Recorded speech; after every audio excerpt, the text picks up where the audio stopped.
damos la bienvenida al ingeniero Roger Guerrero, director de las divisiones de Factory Automation y Motion Control de Siemens.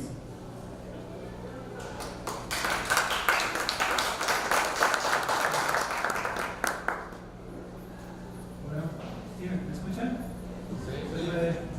Muy buenas tardes a todos. Yo creo que es la peor hora para dar una conferencia justo después de la comida, pero bueno, trataremos de hacerla un poco ágil y bueno, les contaré un poco qué trata esta cuarta revolución industrial, aunado o sumado al concepto de digitalización o el concepto de digitalización, cómo aporta en el concepto también de la cuarta revolución industrial.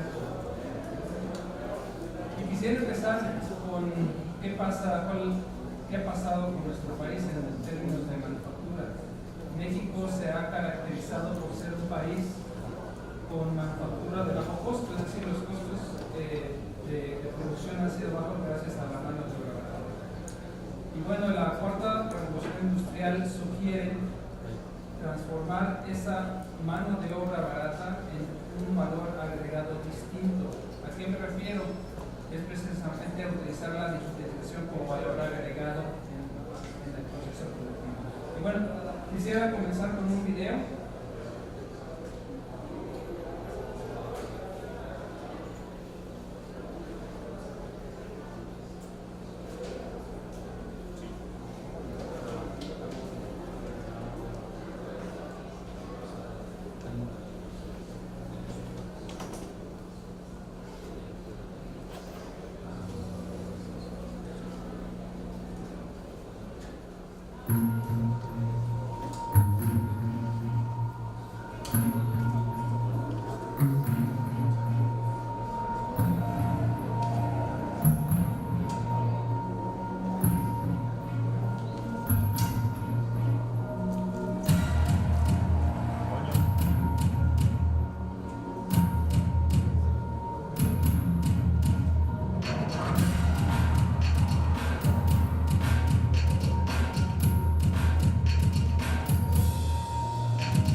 Se apaga. La digitalización lo cambia todo. ¿Y a qué me refiero con lo cambia todo? Ha cambiado los modelos de negocios tradicionales. Posteriormente voy a explicar cómo afecta en procesos productivos, pero la digitalización ha cambiado los modelos de negocios tradicionales. ¿A qué me refiero? En el video pudimos ver que hoy en día compramos cosas a través de un dispositivo electrónico. Ordenamos un medio de transporte, llámese un taxi, por medio de un dispositivo electrónico. En Europa, hoy en día, se puede solicitar un kit de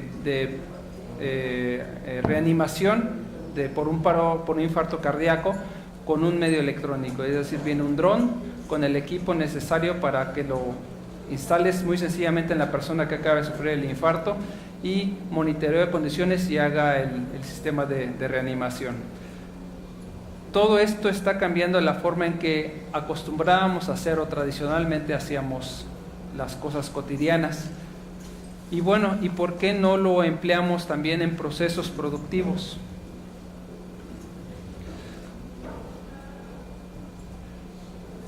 Como lo mencioné, la digitalización ha ido transformando la manera de hacer las cosas. Primero, con todo lo que es media, compramos libros por medios electrónicos, compramos ya cosas, el supermercado ya lo podemos hacer también por medios electrónicos. Como lo mencioné, la movilidad, todo lo que es transportación, el Uber o Cabify, ya lo utilizamos por medios electrónicos. Salud, ya di un ejemplo, y ahora es el momento de aplicar también la digitalización para los procesos de manufactura discreta o procesos industriales. Seguirá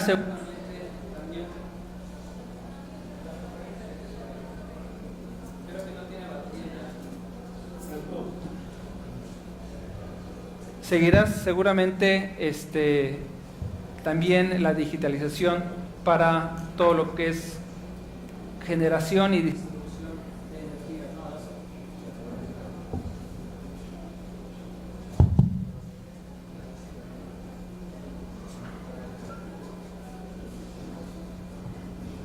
energía. Hay países ya que han implementado el concepto de industria 4.0 y tenemos ya algunos datos duros de lo que esto implicaría en un país. Y bueno, nos dice que tan solo el incrementar el 10% de la digitalización en un país nos incrementa o nos lleva al incremento de elevar en 0.75% el Producto Interno Bruto de un país y reducir en 1% de la tasa de desempleo.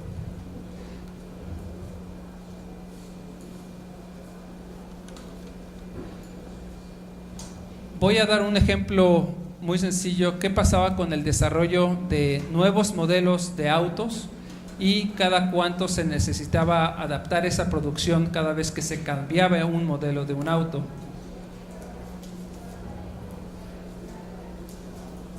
Anteriormente, cada cuánto veíamos que un auto cambiaba en su forma y características. La estadística nos dice que cada 8 años, por ejemplo, un Mustang cambiaba drásticamente su ergonomía cada 8 años o su diseño. Y ahora es antes era 3 años y ahora es 6 a 8 años. Y en cuanto a la adaptación de la producción, antes se hacía en 8 años y ahora es cada 11 años. ¿Qué pasa también con los famosos teléfonos celulares? ¿Cada cuánto tenemos un nuevo modelo? Listo, Rey. Gracias. Cada 3 meses. ¿Y quiénes son los consumidores primarios para los teléfonos celulares? Los chavitos, los chavos. Y los chavos marcan las nuevas tendencias y marcan la forma de hacer las cosas, la forma de cómo se hace el comercio, la forma y la manera las características que debe tener un nuevo producto de este tipo. Ahora, sabemos, hay 2 marcas en competencia, lo que es prácticamente el sistema Android y iPhone, que tratan de sacar una y otra versión o el teléfono más moderno uno antes que el otro. ¿Y cómo creen que esto es posible hacerse? Lo vamos a ver en un momento. Ahora quisiera remontarme a la revolución industrial, a las fases de la revolución industrial. La primera revolución industrial empieza con máquinas de vapor o generando potencia mecánica a través de una máquina de vapor. La segunda revolución industrial se introduce la máquina eléctrica, es decir, potencia mecánica a través de un motor eléctrico. La tercera revolución industrial se empieza el concepto de producción en serie, una producción de un auto, por ejemplo, un mismo modelo en serie, y también la introducción de los controladores lógicos programables, lo que conocemos comúnmente como PLC. Se introducen, también dicen que se empiezan a introducir los primeros robots. ¿Qué pasaba durante esta tercera revolución industrial? ¿Qué se comentaba? Vamos a automatizar, vamos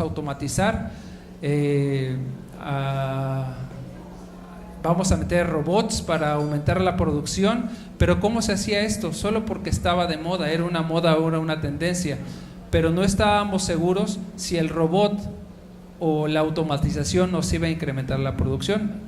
Muchos de los casos sí, pero no se hacía con un análisis detrás. ¿Qué sugiere la cuarta revolución industrial? La cuarta revolución industrial sugiere la interrelación de sistemas ciberfísicos con el mundo físico. ¿A qué me refiero con sistemas ciberfísicos? Hablamos de una simulación, hablamos de robots, los que llaman robots colaborativos, manufactura aditiva. ¿Alguien sabe qué es manufactura aditiva? Le voy a regalar un kit con una USB y una pluma y un cuaderno. Manufactura aditiva. ¿Aditiva? Aditiva. Adición viene de la palabra adición.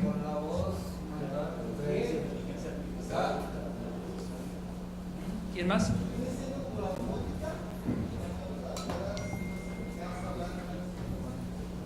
No necesariamente. Hablando de una máquina de herramienta, una máquina de corte, ¿qué es lo que hace esa máquina de corte con el metal? Lo transforma, pero ¿qué le está quitando? Le está quitando metal a la pieza. Y la manufactura aditiva está agregando, muy bien, está agregando, es decir, sobre un diseño modelado en 3D, le empieza a agregar material, ya sea plástico, metal, y empieza a hacer la forma de la pieza. ¿Qué ventaja tenemos contra una máquina CNC tradicional donde se le retira el metal? ¿Qué tenemos que hacer con ese metal? Porque se puede volver a reutilizar, se funde nuevamente y se reutiliza. Pero eso representa un costo. Puede haber desperdicio, puede haber un reproceso de ese metal para volverlo a fundir y volverlo a utilizar. Una producción más lenta. Sí. Digamos, son costos de operación de la producción y la manufactura aditiva, y con lo que empecé esta plática es que al implementar un concepto de industria 4.0, lo que sugiere es hacer más productivo, más flexible al proceso o al proceso productivo. Entonces, como mencioné, el enfocarse solo a automatizar indiscriminadamente no es suficiente. Hay que hacer un análisis, hay que hacer un modelaje de todos los elementos para ver si la automatización o el adicionar un robot para que haga alguna tarea es lo más eficiente en términos de costo y productividad.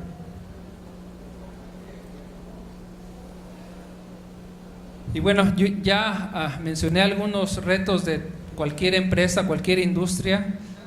Estos son los que hemos identificado como los 4 retos de cualquier industria. Uno es la velocidad. ¿La velocidad en qué sentido? Es en la velocidad.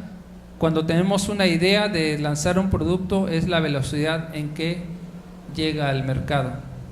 Como dije, y volviendo al ejemplo de los teléfonos, el que saque el teléfono más novedoso, con mejores características al mercado, va a ser el que va a tener una ventaja competitiva con respecto al otro. Entonces, la velocidad es muy importante. El que lance el producto en primer lugar va a tener una ventaja competitiva y seguramente se mantendrá en el mercado. El segundo es la flexibilidad. ¿A qué me refiero con flexibilidad? En la industria tradicional de la cuarta revolución industrial, cuando necesitábamos lanzar, por ejemplo, volviendo al mismo teléfono en relación a la industria automotriz, cuando se lanzaba un nuevo motor más eficiente o turbocargado o con bueno, ya dije, más eficiente, con menos emisiones, se tenía que comprar una línea de producción o adaptar una existente. Pero esa línea de producción solo podía en la antigüedad correr un solo modelo. ¿Y a qué sugiere el término flexibilidad? Es que hoy en día las empresas, cada vez que invierten en equipo y maquinaria, ya no se pueden dar el lujo de que esa línea o maquinaria solo produzca un solo modelo de lo que sea que vayan a producir. Es decir, la línea debe ser lo suficientemente flexible para producir varios modelos y que el cambio entre el preparar esa línea cuando se hace un cambio de modelo sea en el menor tiempo posible. Calidad. Calidad, ¿a qué me refiero con calidad? Es, las empresas hoy en día están preocupadas por saber primero dónde va el producto, y cada vez que existe algún lote malo de algún producto, saber exactamente dónde está y tener la trazabilidad del producto, no solamente cuando está afuera. La cuarta revolución industrial sugiere también tener trazabilidad en el proceso productivo. ¿Por qué? ¿Por qué creen? Voy a regalar otro. ¿Por qué creen que ahora las empresas están interesadas en tener esa trazabilidad de la calidad durante el proceso productivo y no solamente cuando lo tiene el cliente?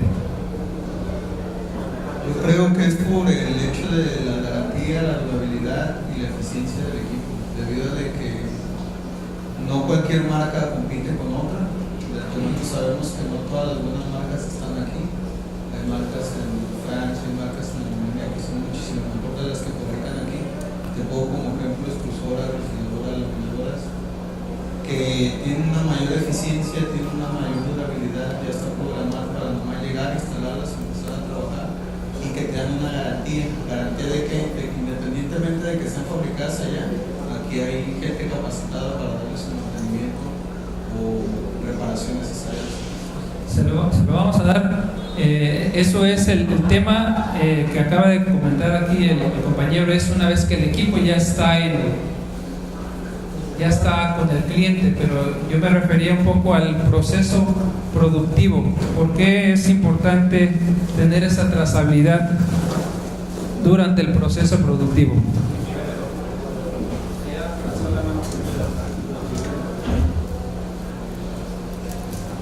Bueno, el hecho de tener el control sobre el proceso es para detectar cuál es la causa raíz de la no conformidad o la no calidad de los productos. Y por eso se requiere desde los proveedores llevar el trazo de calidad.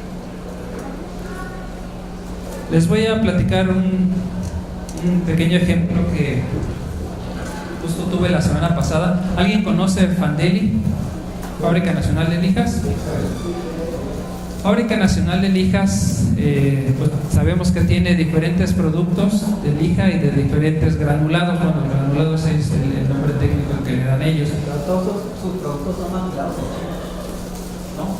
Algunos, porque tengo un amigo de China que le vendió, tienen discos para cortar metal, madera, y ya nomás ellos le ponen su más punto. No, bueno, sí existe Fábrica Nacional de Lija en México, las tiene 2 plantas en... No digo los discos, porque también... los discos, bueno, sí, los discos sí. Me refería a la lija. La lija, la base puede ser papel o tela. Esa es la base de la lija. Y esa tela o papel, lo primero que hacen en ese rollo de tela o de papel es lo que se le llama el soflamado. El soflamado literalmente es una flama que le quita o que quema el soflamado y peinado, que le quita los excesos a esa tela, y se ve en el caso de la tela como el algodón. Abajo de ese proceso se ve el algodón y pasa por diferentes procesos hasta que se hace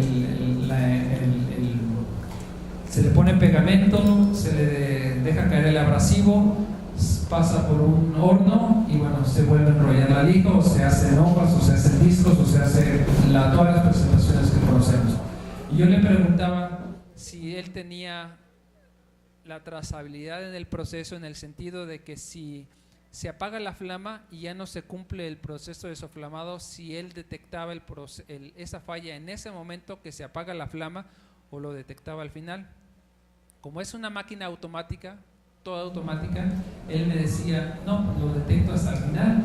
¿Y cuántos rollos de fibra, de lija puedes estar pasando sin detectar el problema? Ese es precisamente nuestro gran temor y problema.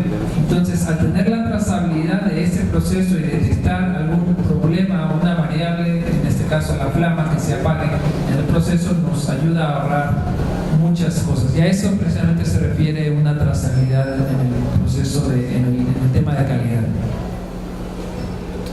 El cuarto y no menos importante es la eficiencia. Ya hablamos en el rubro anterior, flexibilidad de la inversión de la maquinaria. Eso es lo que los financieros de cualquier empresa le conocen como costos de capital, el famoso CAPEX. Yo no soy financiero, pero a eso se refiere. Todos los activos fijos de la empresa, que es la maquinaria y equipo, es el famoso costo de capital.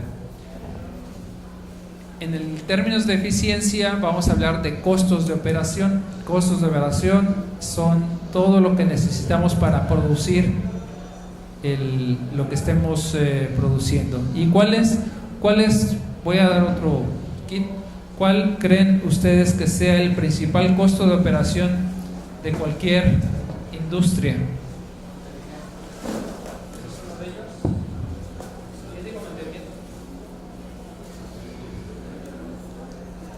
Uno de ellos. Otro muy importante, electricidad.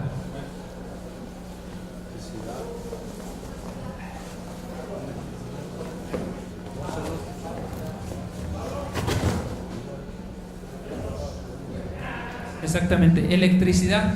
Y lo más importante para los financieros y para ver de la línea que ya compramos, cómo asignamos el costo de esa electricidad al producto o a la línea, y ver si el producto es rentable o la línea también me está haciendo lo suficientemente rentable con respecto a la inversión que yo hice, es midiendo el consumo energético y asignándolo en base a valores reales a mi proceso o producto. Y bueno, estamos hablando en todos los 4 ejemplos de medir variables de proceso.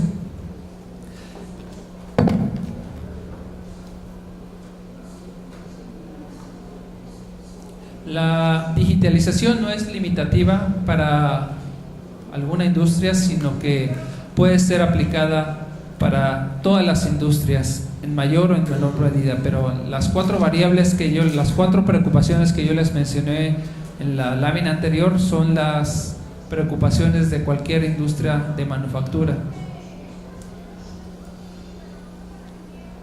¿Cómo lo vemos desde el punto de vista de Siemens, o cuál es nuestra aportación para que las industrias tengan la suficiente velocidad al lanzar un producto al mercado, sean lo suficientemente flexibles, tengan los procesos con la trazabilidad necesaria para monitorear la calidad y sean lo suficientemente productivos? Bueno, es haciendo el gemelo digital del producto, de la planeación de la producción, de la ingeniería de la producción, de la ejecución de la producción y de los servicios. ¿Cómo podemos simular todo este proceso? Voy a ir uno por uno dando ejemplos. Por otro kit, que cuando teníamos la idea de lanzar un producto al mercado, ¿qué necesitábamos hacerlo para que ese producto tuviera la suficiente calidad antes de lanzarlo al mercado? ¿Qué necesitábamos hacer con ese producto? Hacer pruebas. ¿Y qué necesitamos hacer para hacer esas pruebas? Antes de eso, ¿qué necesitamos hacer? ¿Necesitábamos qué? Estudio de mercado. ¿Qué dijo? Un prototipo. ¿Y cuántos prototipos a veces teníamos que construir para garantizarle al cliente que nuestro producto iba a ser el mejor del mercado y con la suficiente calidad? ¿Quién sabe? A lo mejor 10, 20, 30, no sé, dependiendo cada industria. Al decirles que hoy en día podemos hacer un modelado o un gemelo digital del producto que vamos a lanzar, hoy en día es posible.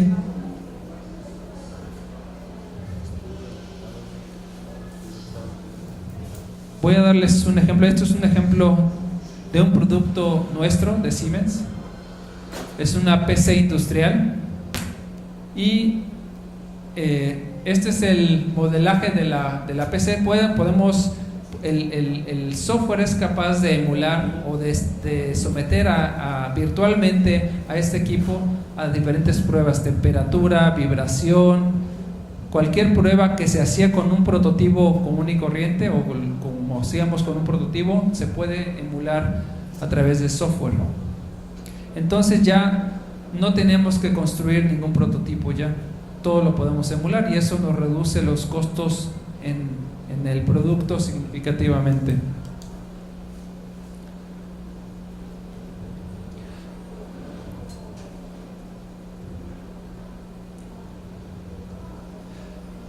Bueno, ¿qué pasa con el segundo eslabón de la cadena? Podemos también simular la producción.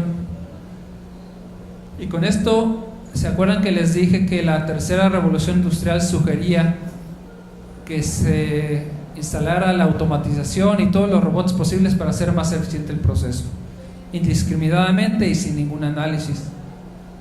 Al hacerlo un modelaje del proceso productivo, podemos evaluar si efectivamente un robot es lo más conveniente para el proceso.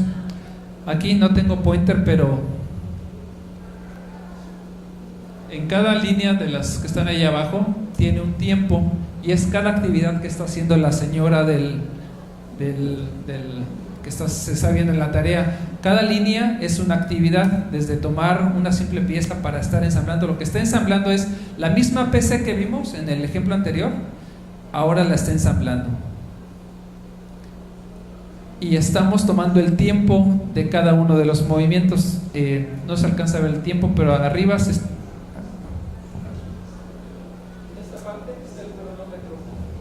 y ahí se está viendo todo el tiempo que necesita para ensamblar completamente esa PC.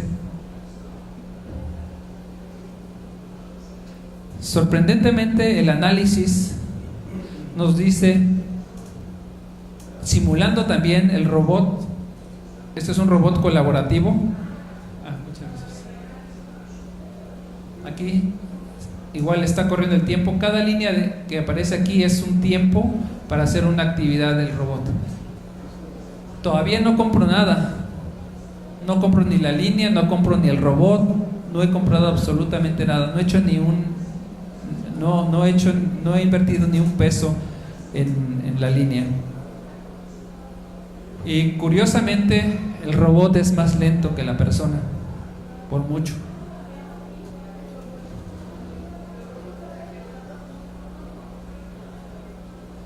Y así no solamente puedo emular una operación, puedo emular toda una línea de producción, y yo, antes de hacer una inversión de maquinaria o hacer una contratación de gente, puedo saber cuántas piezas voy a producir en la línea.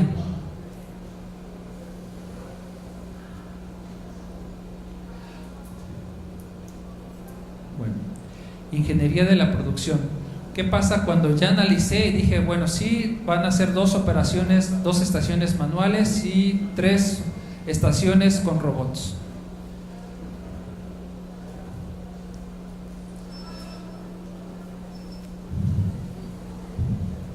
Puedo emular que tengo ya el robot y, bueno, ese robot tiene que ser programado con una herramienta de ingeniería. Puede ser que un PLC tenga el control de ese robot, pero al hablar del gemelo digital de la ingeniería de producción, también puedo emular el programa de PLC, programarlo virtualmente sin tener un PLC físico para tener el control de estos robots.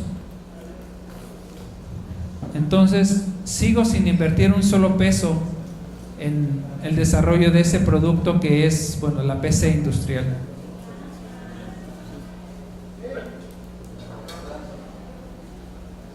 Estamos mandando el código de la PC a los robots y, bueno, esto es un PLC físico, pero tenemos una herramienta para emular el comportamiento de un PLC sin tener que tenerlo físicamente.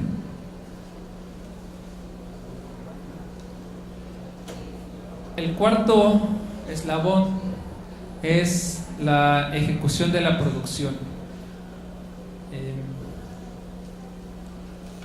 Voy a explicar un poquito el diagrama.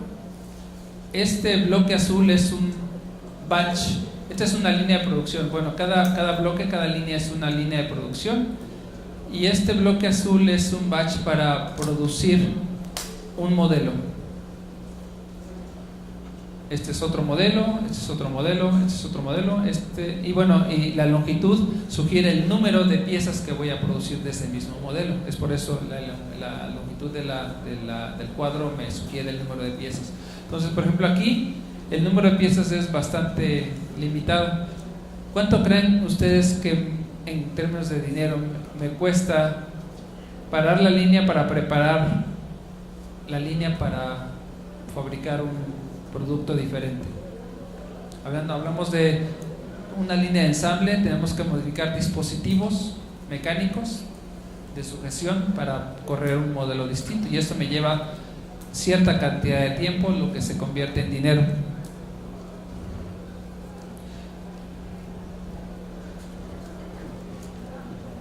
Aquí podemos ver que se ve mucho mejor. Si, por ejemplo, aquí estamos produciendo un solo producto en una línea, aquí sí tenemos varios, pero bueno, se ve una uniformidad y se ven menos paros para preparación de línea. Y todo esto también se puede hacer por software. ¿Qué pasa? Pues voy a regresar un poquito. ¿Cómo las empresas miden la disponibilidad de máquina? No sé si han escuchado el famoso indicador de producción, el OEE, que en inglés es Overall Equipment Effectiveness, que es la disponibilidad de la máquina. ¿A qué me refiero con esto?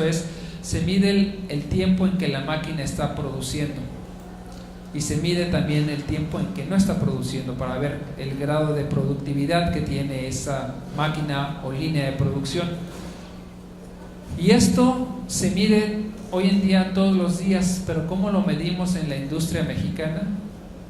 Hay un supervisor de línea que pasa por cada operación de la línea con cada operador, y cada operador va anotando manualmente cuánto estuvo detenido el proceso, cuánto tiempo estuvo produciendo. Y al final del día el supervisor de línea pasa por todos los operadores, les pide los datos, y a pie de línea tienen un pizarrón con los indicadores, y lo meten a una hoja de Excel y nos da el porcentaje de disponibilidad. Tiene una fórmula y sacan 95% de eficiencia de la línea, mágicamente. Hoy en día esto se puede hacer, ¿sí? Pero ahí también, por ejemplo, varía, por ejemplo, si alguien está soldando la tarjeta y no la solda bien, ahí en el sistema sí aparece o no aparece. O por ejemplo, el tiempo que se tardó el almacén en dar la requisición para abastecer a la línea de producción, o muchas veces también, bueno, yo estuve trabajando en electrónica, muchas veces los proveedores de internet aquí en México no son muy eficientes, que digamos, tienes que contratar un servidor y ponerlo en un cuarto especial, darle cierta temperatura. Entonces ahí un proceso de producción es muy complejo, o sea, son varios factores y varias variantes. Sí, de hecho voy a regresar un poquito a la presentación de los 5 eslabones.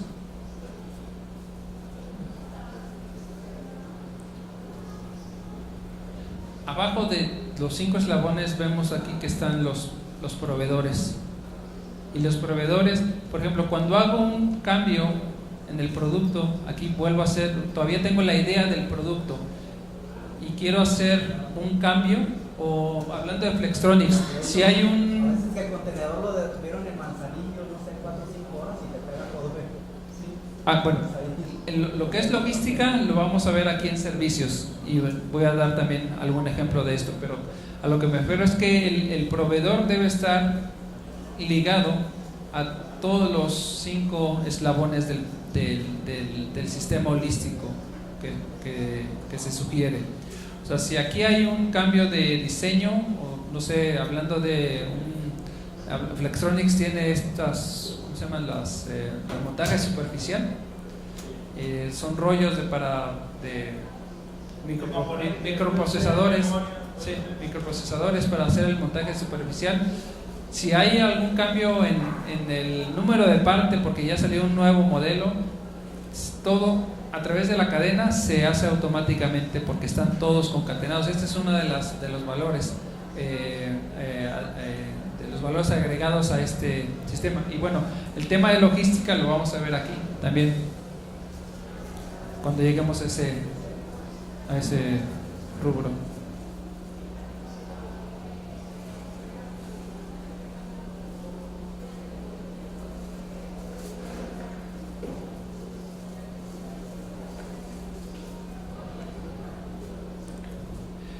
Y bueno, como mencionaba, la herramienta por excelencia hoy en día para medir la disponibilidad de la línea o máquina es el Excel. Pero ¿qué pasa cuando el supervisor pasa al final del día y recoge todos los valores de todas las operaciones y a su vez cada supervisor de línea de toda la línea a su cargo? Los datos los veríamos publicados al día siguiente en el dashboard, en el pizarrón de la planta y como dije, mágicamente con un 95% de eficiencia. ¿Qué pasa? Que hoy en día a través de la digitalización podemos sacar esos valores en tiempo real y ver cómo se comporta la línea, cuántas piezas estamos produciendo en ese minuto, en esa hora, en ese turno, en tiempo real, es decir, a través de un dispositivo móvil. Y es por eso que la digitalización que comentaba en un inicio, de tener los datos en un teléfono o tener la operación de la planta a través de un teléfono, es por eso que yo mencionaba que esa digitalización también se puede trasladar a los procesos productivos. Yo puedo ver en un dispositivo móvil, hablando de la eficiencia de la línea, cuánto estoy produciendo. O sea, el gerente de planta puede estar de vacaciones en Cancún y puede estar viendo cuánto puede estar produciendo en tiempo real. También, hablando de eficiencia energética, podemos ver los valores que se están consumiendo de energía en ese momento para tomar decisiones. Todos están seguramente involucrados en el tema eléctrico y sabemos que la nueva reglamento tarifario de CFE no cobra lo mismo a lo largo del día. ¿Es correcto? Bueno, ¿qué nos permite tener una lectura en tiempo real? Poder activar, por ejemplo, unas microturbinas para que activen lo que vienen siendo los equipos con mayor demanda de energía y de potencia. Sí, ese tipo de decisiones nos permite tener esa lectura en tiempo real, o decidir correr un turno el fin de semana porque quizás sea más barato que tener un tercer turno.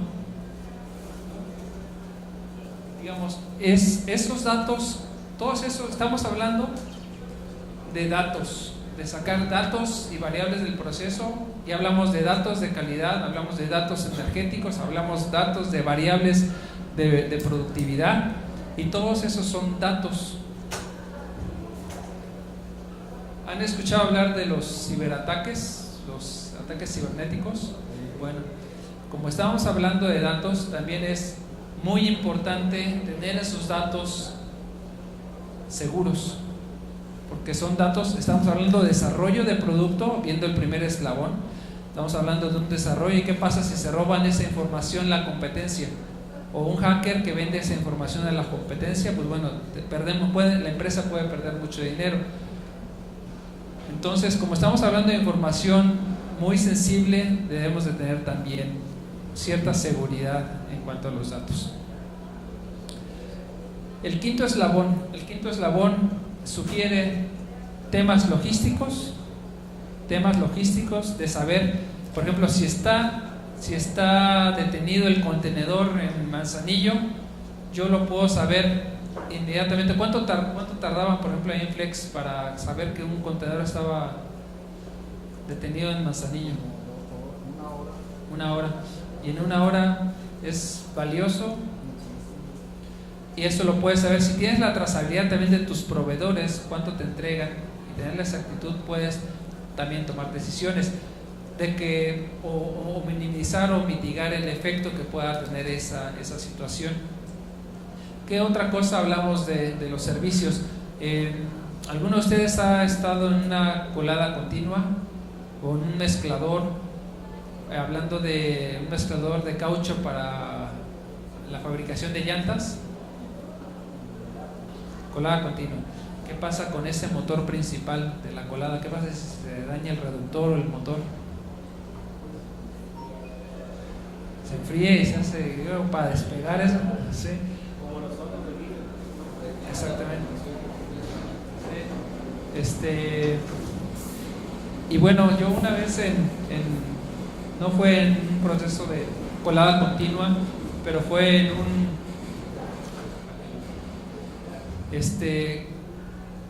hablando con la persona de mantenimiento, le decía cada cuánto le haces un mantenimiento a ese motor principal o a ese reductor. Dijo, muy seguro, me dijo, cada 3 años. Y le dije, ¿y por qué cada 3 años y no cada 5 o cada año? No, es que el que estaba antes me dijo que cada 3 años teníamos que parar y darle mantenimiento al motor. ¿Y qué le cambiaba? No, pues casi todo. Ahora, el tema de servicios es que podemos ya monitorear condiciones. Se instalan sensores en el motor y nos puede decir exactamente cuándo ese motor necesita ya un mantenimiento. Y curiosamente, el resultado puede ser sorprendente. Puede ser que no sea cada 3, sino cada 5, cada 10 años. Y acá el ingeniero nos puede decir cuánto cuesta una parada para parar el proceso de colada del motor principal, porque es para darle mantenimiento. Entonces son muchos miles de pesos que se pierden en una parada de ese tipo.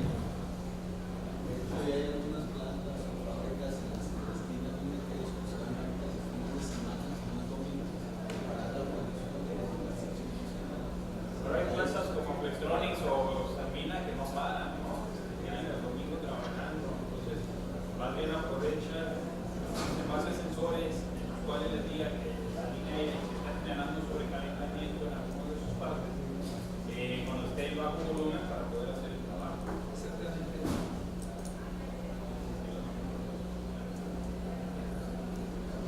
Bueno, yo quería dar esta presentación sin hacer un comercial acerca de Siemens, pero bueno, es la única lámina que tengo como comercial de Siemens. Ya no sé dónde dejé la. Bueno, Siemens tiene toda la infraestructura de todos los eslabones que les comenté a través de su plataforma de Teamcenter para hacer el modelado de todos los 5 eslabones que yo les dije. Tiene una solución de cada uno de los eslabones que yo les dije. Y bueno, esto es lo único que les voy a decir de Siemens. Lo importante es lo que comenté en un inicio. En la industria 4.0 me podrán decir, ¿sabes qué, Roger? Me convenciste, yo quiero industria 4.0 en mi proceso. ¿Cómo le hago? ¿Dónde empiezo? No lo sé.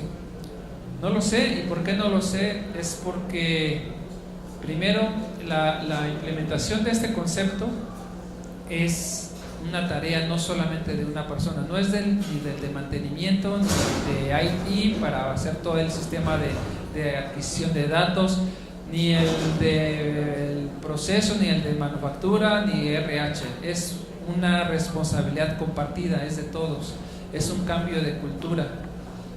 Y así como en la revolución industrial número 3 sugería que se perdían puestos de trabajo por implementación de robots o PLCs o automatizar la línea, aquí podemos evaluar si perdemos puestos de trabajo, pero yo lo veo de otra forma.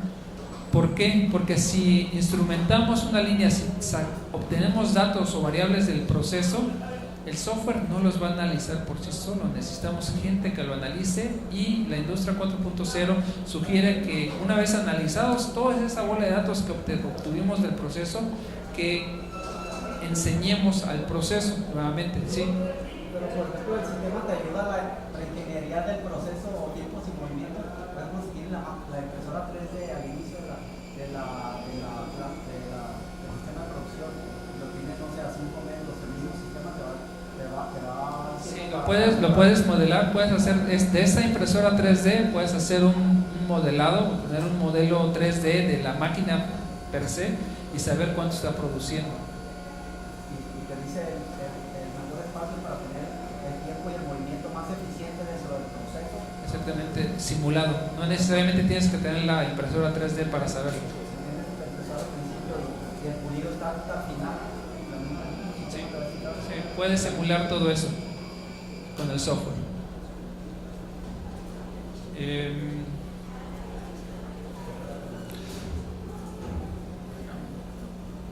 Algunos datos, cómo hemos contribuido para algunas empresas a nivel mundial. Maserati redujo 30% su tiempo en diseño de un nuevo producto. Puede hacer 70,000 combinaciones distintas de productos en una sola línea y incrementó la eficiencia 3 veces. Estos son todos los software que tenemos en Siemens, no me voy a detener en eso. También Ford redujo su tiempo de diseño y lanzamiento 40%, incrementó el número de modelos en una misma línea. El cambio de modelo en la línea también se balanceó y se redujo, y en términos de eficiencia redujo 30% los costos de energía eléctrica. Bueno, para terminar, como les mencioné, esta es una responsabilidad o tarea compartida, no es responsabilidad de una sola persona. Y no, yo daba un ejemplo que la pérdida de empleos se iba a reducir en 1%. Me dicen, pero ¿cómo? Si ponemos toda esa bola de quizás robots o softwares o gente de proceso, que la recolección de datos se va a hacer de forma automática, y el ingeniero de procesos o el gerente de la línea o el supervisor de la línea ya no va a tener trabajo. No, sí, porque los tiene que analizar. La única diferencia del supervisor de línea es que los va a tener en tiempo real, pero los va a tener que analizar para retroalimentar a la línea. Y por eso me dieron una estadística que México está entre los 5 primeros países a nivel mundial con más egresados de la carrera de ingeniería, incluso más que Alemania. ¿Y esto a qué nos lleva? Que necesitamos gente que interprete esos datos. Por ejemplo, que en un análisis de vibración del motor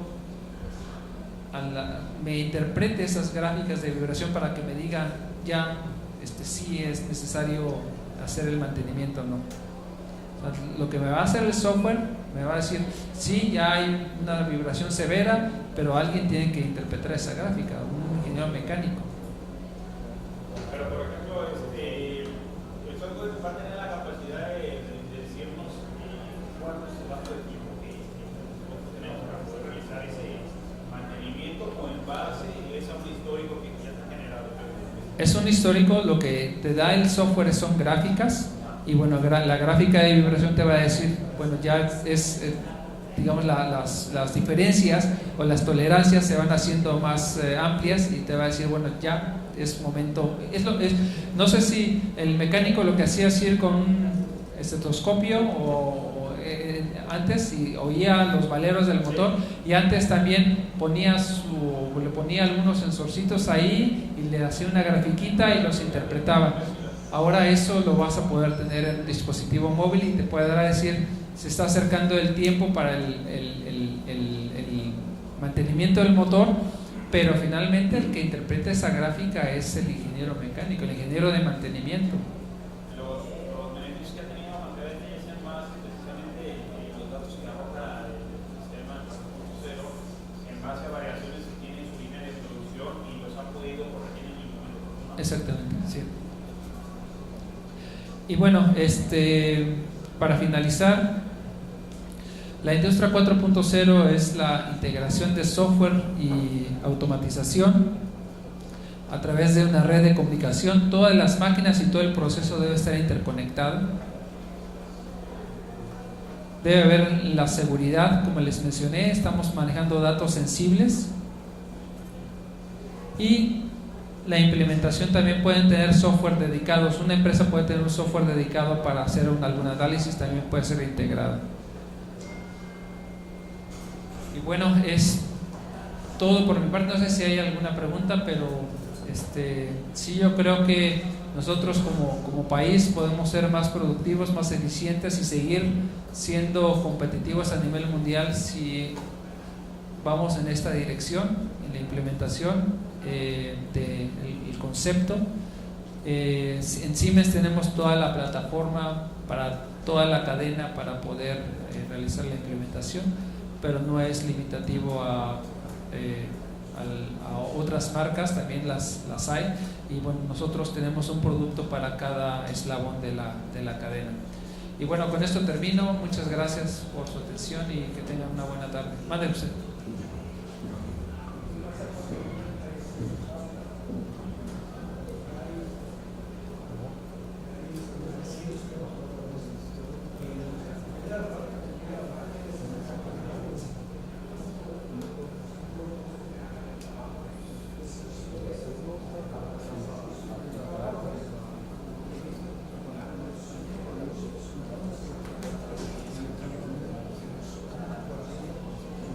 Digamos, eso sucedía en la tercera revolución industrial. Ahora con la cuarta revolución industrial tenemos que hacer un modelado para ver si se tiene que hacer eso o realmente no es necesario hacerlo, pero ya se hace bajo un análisis. Quizás sí tienen que ser removidos algunas personas, pero se hace ya de forma inteligente, no nada más así por meter 3 robots y ya vamos a eliminar 150 empleos.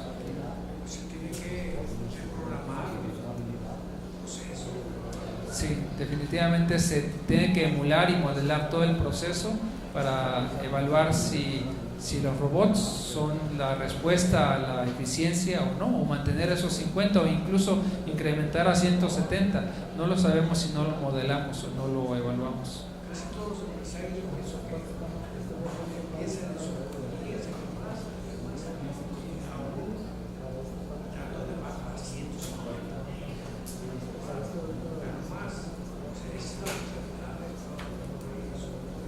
Y es por eso que esta cuarta revolución industrial debe ser un cambio cultural. Podemos adoptar cosas ya sea por tendencia, por copiando lo que el otro hace, o por un cambio de cultura. Y es por eso que yo decía que no es responsabilidad de una persona, no es del dueño, sino son de todas las personas en la organización, que debemos de tener este cambio de cultura para poder hacer una evaluación consciente de los cambios que vamos a hacer y subirlo demostrarlo numéricamente al jefe o al director de la empresa, al dueño, para que se tome la mejor decisión. O sea, no es responsabilidad de una sola persona, sugiere un cambio cultural de toda la organización. Muchas gracias. Mi única duda surgiría al respecto con el tiempo. De antemano sé que el tiempo de respuesta del software pues va a variar con respecto a las especificaciones o características que tenga la industria.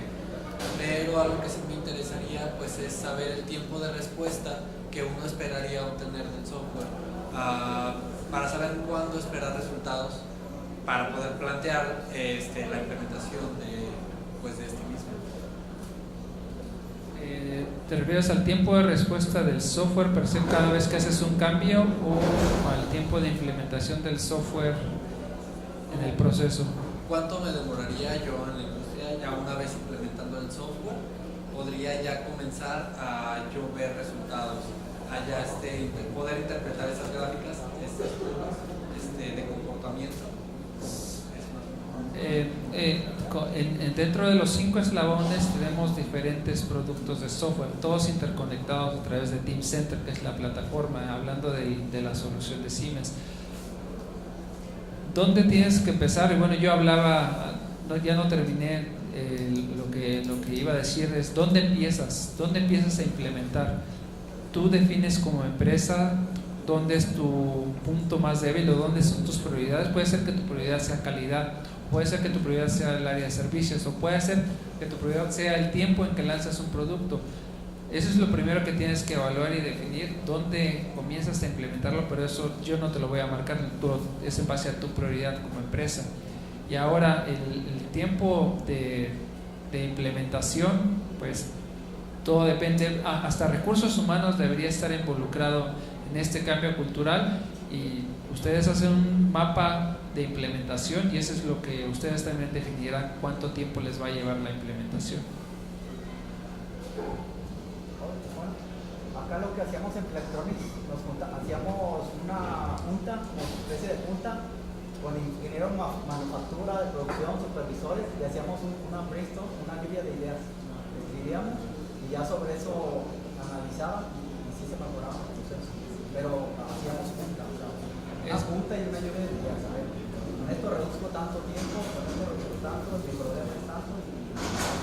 Ahora, esos datos, esa lluvia de ideas los vas a tener ya con datos reales del proceso, y estas juntas serán más productivas, porque esas juntas que hacían eran con bases quizás a históricos de producción del día anterior o de un mes anterior. Entonces eran muy buenas ideas, pero ahora la diferencia es que vas a tener esos datos en el momento y vas a poder tomar decisiones en el momento, y esas juntas serán más productivas. No estamos hablando de remover gente, estamos hablando de que esa gente va a tener la información antes para la mejor toma de decisiones, y es esa misma gente que va a seguir analizando la información.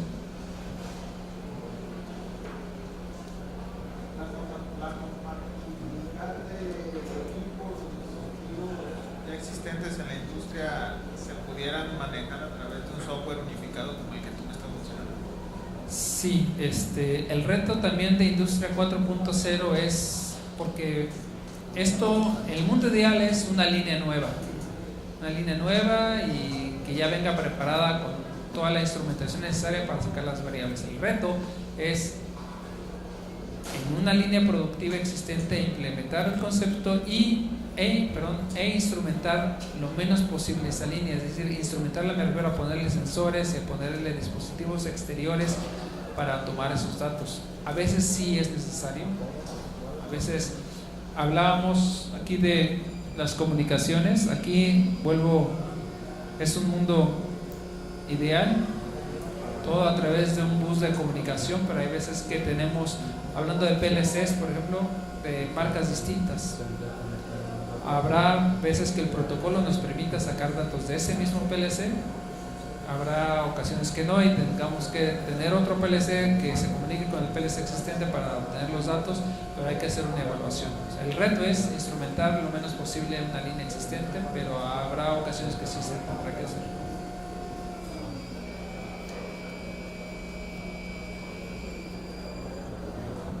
Bueno, si no hay preguntas, les agradezco nuevamente su atención y muy buenas tardes.